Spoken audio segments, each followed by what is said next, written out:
ಚುನಾವಣೆ ಹೊತ್ತಲ್ಲಿ ಬಿಜೆಪಿ ಬಗ್ಗೆ ಶ್ರೀಗಳ ಅಸಮಾಧಾನ.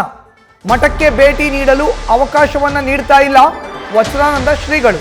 ಕಾಂಗ್ರೆಸ್ ನಾಯಕರಿಗೆ ಅವಕಾಶವನ್ನ ನೀಡಿ ಬಿಜೆಪಿ ನಾಯಕರನ್ನ ನಿರ್ಬಂಧಿಸಲಾಗಿದೆ.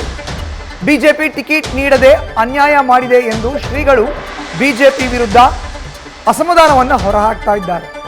ಪಂಚಮಸಾಲಿ ಸಮಾಜದ ವಚನಾನಂದ ಶ್ರೀಗಳು ತಮ್ಮ ಆಕ್ರೋಶವನ್ನು ವ್ಯಕ್ತಪಡಿಸ್ತಾ ಇದ್ದಾರೆ.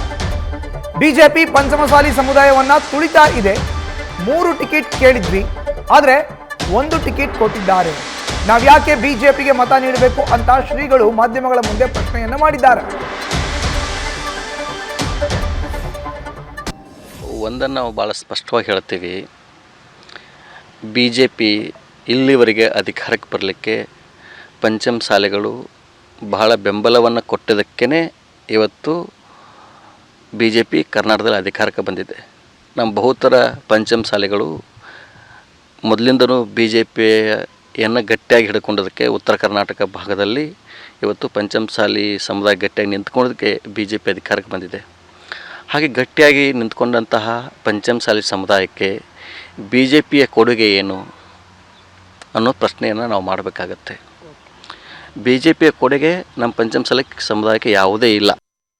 ನೀವು ಸ್ವಲ್ಪ ಗಮನಿಸ್ತಾ ಹೋದಾಗ ಕಳೆದ 20-25 ವರ್ಷಗಳಲ್ಲಿ ಏನು ಬಿಜೆಪಿ ಅಧಿಕಾರಕ್ಕೆ ಬಂದಿದೆ, ಅಧಿಕಾರಕ್ಕೆ ಬಂದಂತಹ ಸಮಯದಲ್ಲಿ ಮುಖ್ಯಮಂತ್ರಿ ಹುದ್ದೆಯಾಗಲಿ, ಉಪಮುಖ್ಯಮಂತ್ರಿಯ ಹುದ್ದೆಯಾಗಲಿ, ಅಥವಾ ವಿಧಾನಸಭಾಧ್ಯಕ್ಷ ಹುದ್ದೆಯಾಗಲಿ, ಅಥವಾ ವಿರೋಧ ಪಕ್ಷದ ನಾಯಕ ಹುದ್ದೆಯಾಗಲಿ, ಮತ್ತು ಕೋರ್ ಕಮಿಟಿಯ ಮೆಂಬರ್ ಕೂಡ ಇಲ್ಲಿವರೆಗೆ ಪಂಚಮಸಾಲಿಯರನ್ನ ಮಾಡಿಕೊಂಡಿಲ್ಲ.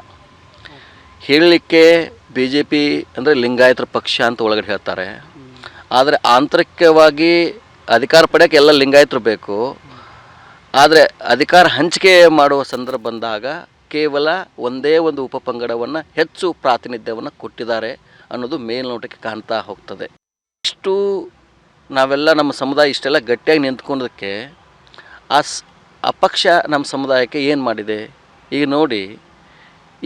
ಈಗ ಲೋಕಸಭಾ ಚುನಾವಣೆ ನಡೀತಾ ಇದೆ. ಒಟ್ಟು 9 ಲೋಕಸಭಾ ಚುನಾವಣೆ ಲಿಂಗಾಯತರಿಗೆ ಕೊಟ್ಟಿದೆ. ಆ 9ರಲ್ಲಿ ಕೇವಲ ಪಂಚಮಸಾಲಿ ಒಂದೇ ಒಂದು ಟಿಕೆಟನ್ನು ಕೊಟ್ಟಿದೆ. ಸರಿಯಾಗಿ ಕರ್ನಾಟಕದ ಬಗ್ಗೆ ಮಾಹಿತಿ ಇದ್ದಂಗೆ ಕಾಣ್ತಾ ಇಲ್ಲ. ಇವತ್ತು ಬಿ ಜೆ ಪಿಯನ್ನು ಯಾರು ಲೀಡ್ ಮಾಡ್ತಾಯಿದ್ದಾರೆ, ಕರ್ನಾಟಕ ಬಿ ಜೆ ಪಿಯನ್ನು, ಅವರು ವ್ಯವಸ್ಥಿತವಾಗಿ ನಮ್ಮ ಸಮುದಾಯವನ್ನು ತುಳಿಯುವಂಥ ಪ್ರಯತ್ನವನ್ನು ಮಾಡ್ತಾಯಿದ್ದಾರೆ. ಹಾಗಾಗಿ ಇಲ್ಲಿವರೆಗೇನು ಪಂಚಮಸಾಲಿಗಳಂತಂದರೆ ಬಿ ಜೆ ಪಿ ಅಂತಿತ್ತು, ಆ ಭ್ರಮೆಯಿಂದ ಅವರು ಹೊರಗಡೆ ಬರಬೇಕಿನ್ನು ಮುಂದೆ. ನಮ್ಮ ಸಮುದಾಯಕ್ಕೆ ಸತ್ಯದ ಅರಿವಾಗಿದೆ. ಇವತ್ತು ಮೊದಲಿನಂಗಿಲ್ಲ. ಈಗ ಸಮುದಾಯ ಸಂಪೂರ್ಣವಾಗಿ ಜಾಗೃತಿ ಆಗಿದೆ. ನಮ್ಮ ಸಮುದಾಯಕ್ಕೆ ನ್ಯಾಯವನ್ನು ನೀಡಿದರೆ ಮಾತ್ರ ಸಮುದಾಯ ನಿಮಗೆ ಗೌರವವನ್ನು ಕೊಡುತ್ತೆ.